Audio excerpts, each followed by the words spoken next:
Hello and welcome back everyone to the video series dedicated show on MTV that knows that Lenny is a proper boy.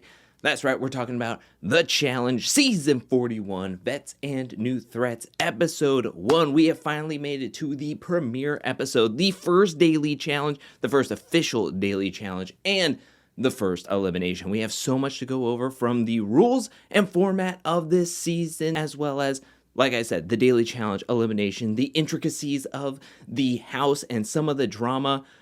Let's not waste any time, and let's start off where last episode left off, and that was everybody making their selections for their partners, and TJ getting to the rules of this first daily challenge called Mud Ball Madness. There will be a helicopter that will drop 320 balls into this crater over the course of 2 drops. Every pair will have to run down into this mud pit, this mud crater, I should say, because this thing is huge. Grab 1 ball per person, that's 2 balls at a time per team, and they have to then transport them from the bottom of this crater up to their cage. Each ball has a value point to them. Red balls are 1 point, blue and gray balls are 5 points, and gold balls are 10 points. The pair to get the most points after both drops will win into the power pair. Now you might be asking, what does the power pair do for this season? Well, they will not have the power to send somebody directly into the elimination. Instead,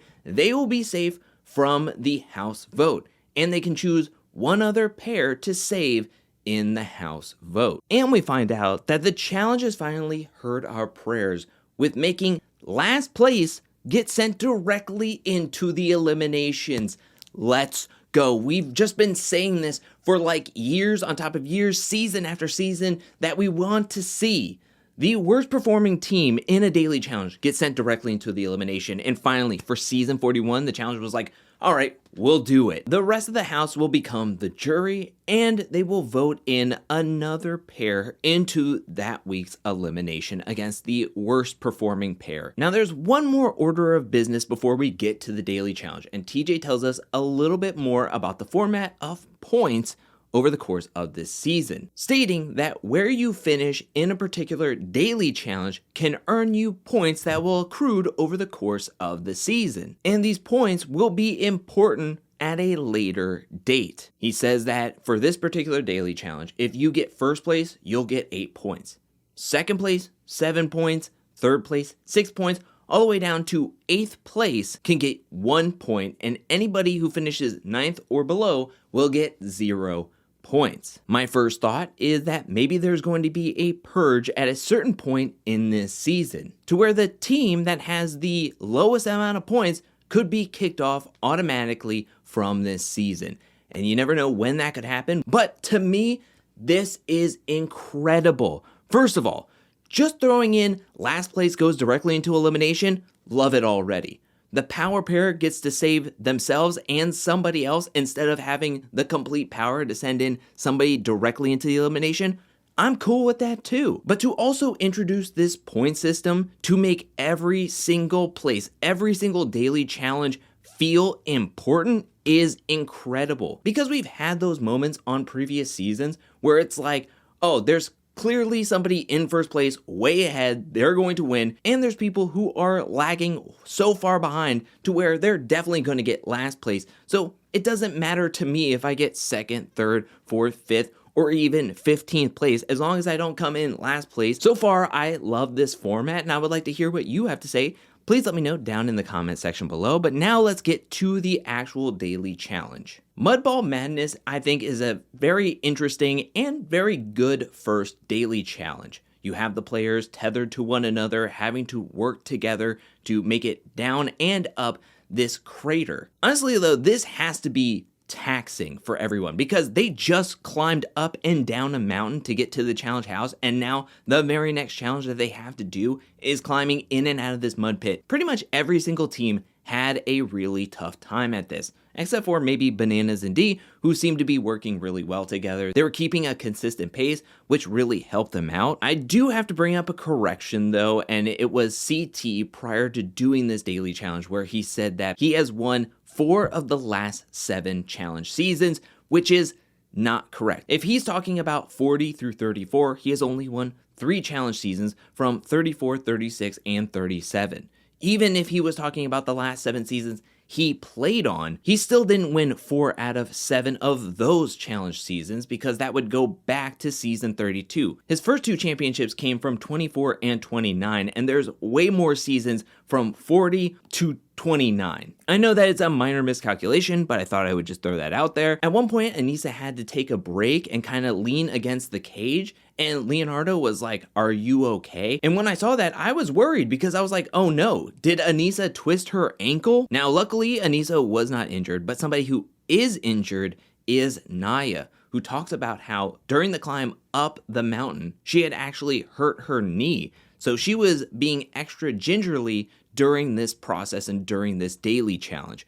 What will that mean for later on in the season? I don't know. She seemed to be good on this daily challenge, but these daily challenges look to have a lot of running and a lot of physicality to them, and that could smell danger for Nia as well as Derek, because he's coming back just 7 months after meniscus surgery, and he was being very gingerly. Him and Lekka were having to stall back a little bit. Speaking of injuries, let's go to the most dysfunctional duo of this season thus far, and that is Adrian and Rogan. Rogan was being too pushy. He wasn't being a good teammate, a good partner. Adrian wasn't feeling supported, wasn't feeling like they were working together. At one point, they were having a really tough time getting up the mud wall to where then Rogan suggested that she should take off her shoes. Then during one of the rounds, while they were scaling up the mud wall, Adrian felt something slice her foot, and later we would see at the end of this daily challenge, she had to get quite a few stitches and was told that she couldn't put too much pressure on her foot.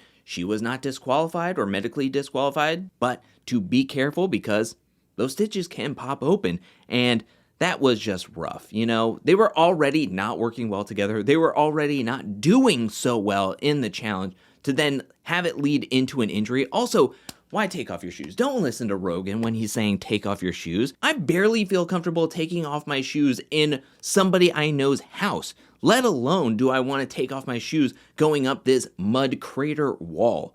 Ain't no way. And now we see why. But there was a few other people that did not have their shoes on at one point and did not slice their foot. So maybe this was just a huge miscalculation, a huge strike of bad luck. We find out from the contestants that in drop 1, there were no gold balls, where the challenge was waiting to hold all the gold balls for drop 2, which there was a lot of people who jumped in for those gold balls. And I feel like those gold balls really made a difference in the final standings of who were able to jump up into the top 8 and secure some points that TJ was mentioning. Nia and Justin were able to snag 2 gold balls, Bananas and D, Olivia and Cedric, as well as Michaela and Will. I felt like there was more pairs that got those gold balls, but those are the pairs that I know got 2 per team, and in that round to where it would yield some points in the final standings. I do want to mention one last person. CT looked absolutely winded. He looked gassed. He looked out of his element. I mean, we saw him going up that mountain, and I think there was a lot of people thinking, okay, well, CT is just not going his hardest, you know? But here we are in the first daily challenge, and CT looks worse for wear in the daily challenge than he did going up that mountain, it looks like. He is struggling mightily in the first couple of tasks of this season, and I know that he is going to be working out constantly in this environment and on the challenge. It's just kind of tough to watch. Now we move on to the final results. In 8th place, we have Nia and Justin getting 1 point. 7th place, we have Leroy and Sydney getting 2 points. 6th place, Ashley and Gabe getting 3 points. 5th place, we got Michaela and Will. 4th place, Olivia and Cedric. 3rd place, Theo and Izzy. 2nd, Aviv and Jeremy. Meaning 1st place, 8 points, Bananas and D. And if anybody couldn't guess who was going to get last place, it was indeed Rogan and Adrian. But one more order of business. TJ pulls out a coin. One side was to determine if it was a women's day, and the other side would determine if it is a men's day. TJ flips the coin, catches it, and it is a men's elimination day. So Rogan will have to go into the elimination this week. Now coming back to the challenge house, Bananas is very excited that he was able to win into power and stay safe because he feels that there is a UK alliance being orchestrated by Olivia. Kind of makes me feel like I want to call the UK alliance for this season Olivia's Orchestra. I love alliteration. Reminiscing back to Kara's cult, I wanted to find something O related with Olivia, but I thought of Olivia's Orchestra. Probably not that great, probably not that clever. So Bananas wants the house vote to be another Brit, and he is telling this to Derek, who agrees with him. We go out to the bar, and Rogan doesn't want to go up against another Brit. Who would have thought? Instead, he wants to either go up against Ben or Justin. Thinking a little bit more on it, he would like to go up against Justin. No shocker there, he's already won against one Justin, aka Jay, in season 35 by giving him a concussion. Why not try to go up against another Justin? Rogan is using the available information of Justin's background as a male cheerleader as a way to underestimate his abilities. He's small, he doesn't have as much muscle, as well as he's a male cheerleader. I should be able to toss him around easily and win the elimination. Justin gets a little bit worried because he's never been in a situation like this. I do like the moment where we're back at the challenge house where Justin is confiding in Derek about his feelings, about people wanting to choose him to send him to elimination, and Derek can really see himself back when in season 20 in his early challenge career that people underestimated him. Derek wants to be there for Justin, even promising that he wouldn't say Justin's name and that Blue wouldn't say Justin's name. And Justin feels a little bit more calm. And I just really like this moment in the moment because as we'll see, it's easy to talk, but can you walk the walk? We'll move on to the next day where we find out that Turbo has his own You Can't Copy My Walk merch, which, Turbo, if you're watching this, send me a shirt, my guy. But speaking of Blue, she's in the kitchen with Leroy and a few other people and going, okay, I've heard Justin's name get thrown out there by Rogan, but Rogan also is going directly into elimination. He doesn't have a vote in the house vote. Who is he that he should just be able to point at somebody and we just do his bidding? That we should give him what he wants. And Leroy's like, yeah, that's not a bad idea. So Leroy goes on the offensive. He goes into the room with Ashley, Nani, and Aviv and goes, I've been hearing about this UK alliance. What can we do? And Aviv says we should be sending in another UK player. And Leroy throws out Jake. And everybody seems to be on board. They bring in Bananas and D to get on the same page. And Leroy even states, I got to give it to Leroy. He's using his brain. I feel like in Challenge Past, this thought process would work.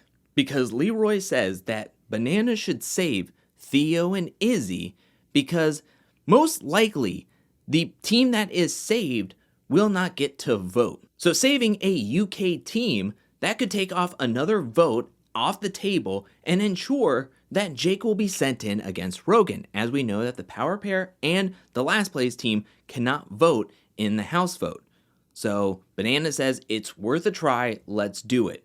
So we get to the group meeting, the nomination ceremony, where Bananas and D indeed save Theo and Izzy, despite them having a pretty heated argument in the bar the night prior because Bananas is so frustrated that Theo, yes, was his friend and alliance members on seasons past, but now that Theo is dating Olivia and Olivia has this vendetta against Bananas, and now there's a clear divide between Olivia's side and Banana's side, which I'm very thankful for. I'm telling you, I'm so happy that there is a line divided in the house already. Now we have stakes. Now we have alliances that have to choose sides, and not everybody can just sit on the fence, as we'll see in the vote coming up. But I'm just loving the format, and I love the drama situation where we have Olivia's side versus Banana's side. This is going to get messy, and I'm so excited. Anyways, let's get back to the vote. Theo and Izzy are saved, but TJ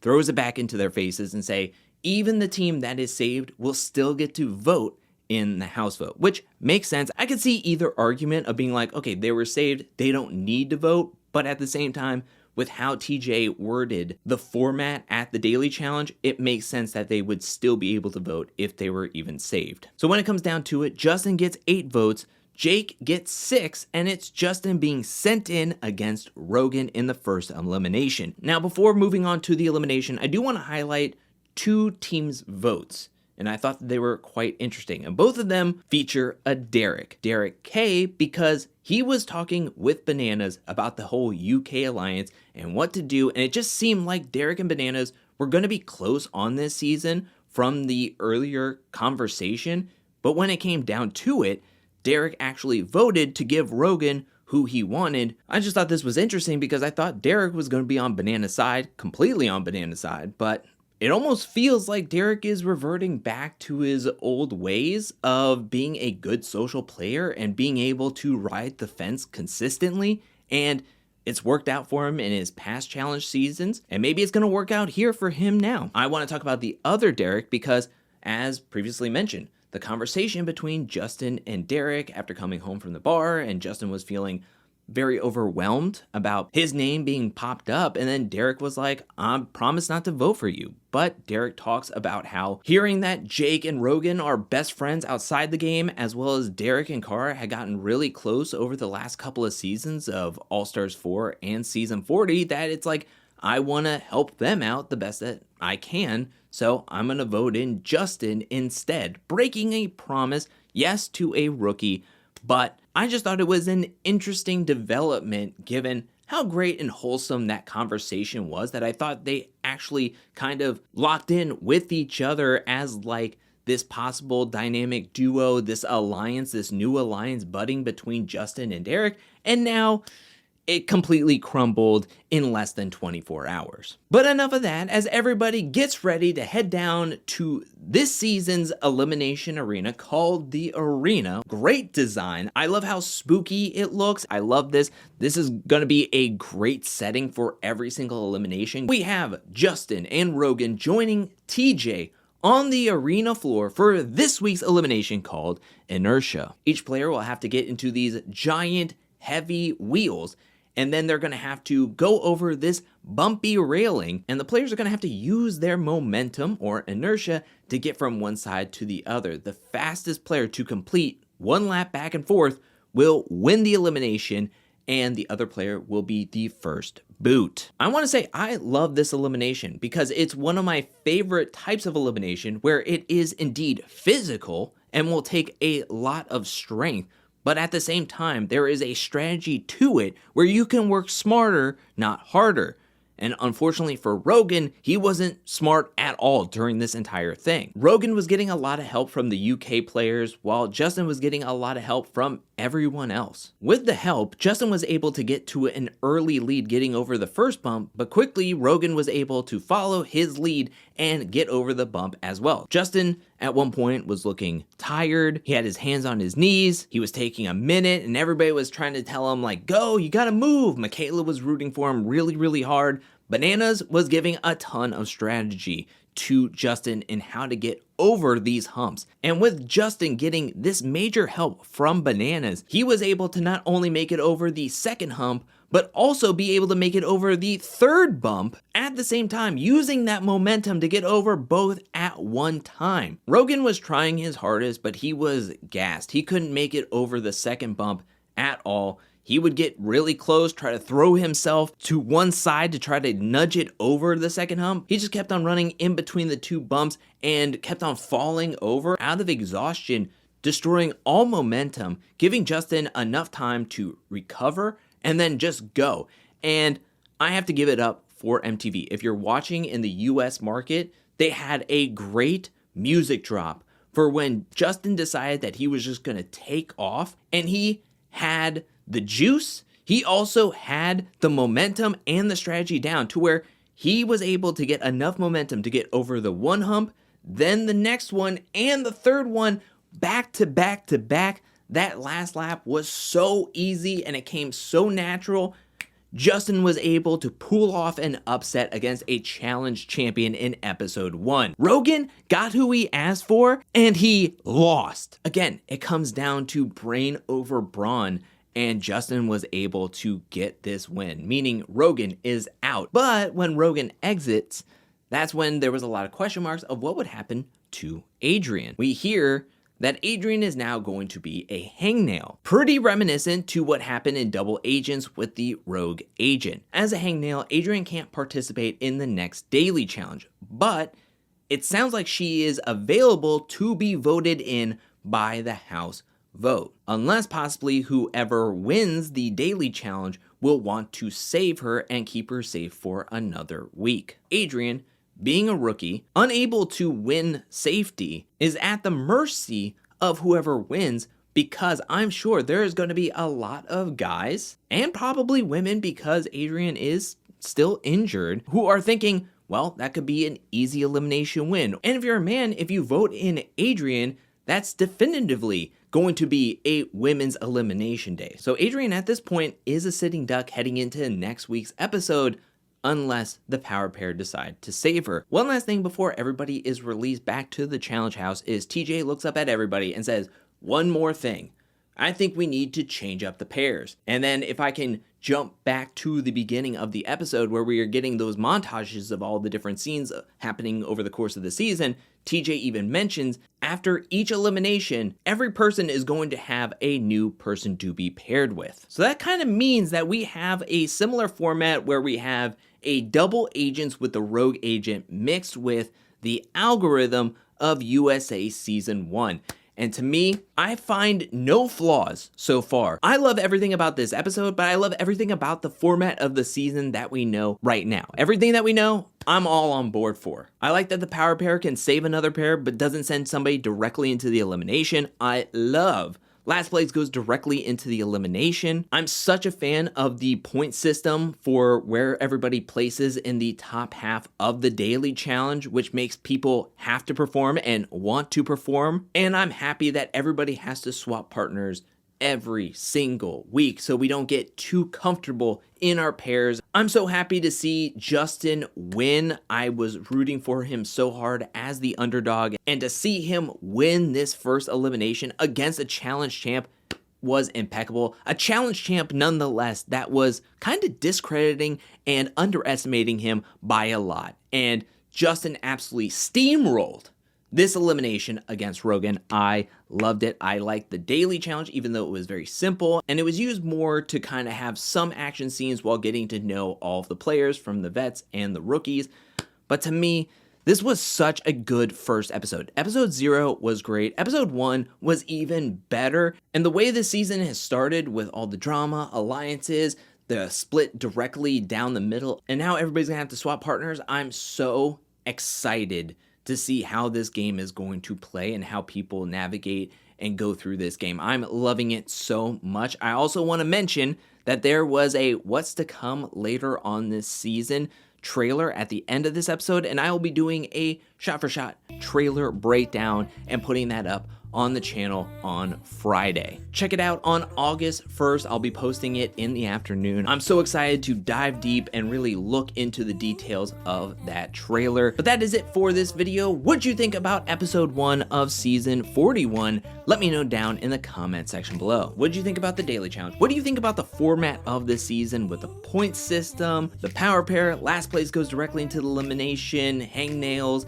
and all that stuff? Let me know anything and everything down in the comment section below. Who do you think is running the house? Who do you think is paranoid? Who are you rooting for? Who are you rooting against? Let me know anything and everything you feel about this season so far, and if you're getting as excited as I am or still trying to be cautiously optimistic. I feel like I should be cautiously optimistic, but the first 2 episodes of episode 0 and episode 1 have been incredible and stellar, and I'm so excited about this season. But what do you think about it so far? Let me know down in the comments section below. I now want to give a special shout out thank you to everyone who supports me over at patreon.com/angelcakevids.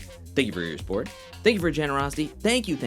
And thank you to everyone who's watching this video up to this point. I'll be back really soon with more Challenge 41 content, more challenge content, more content in general. But until then, peace.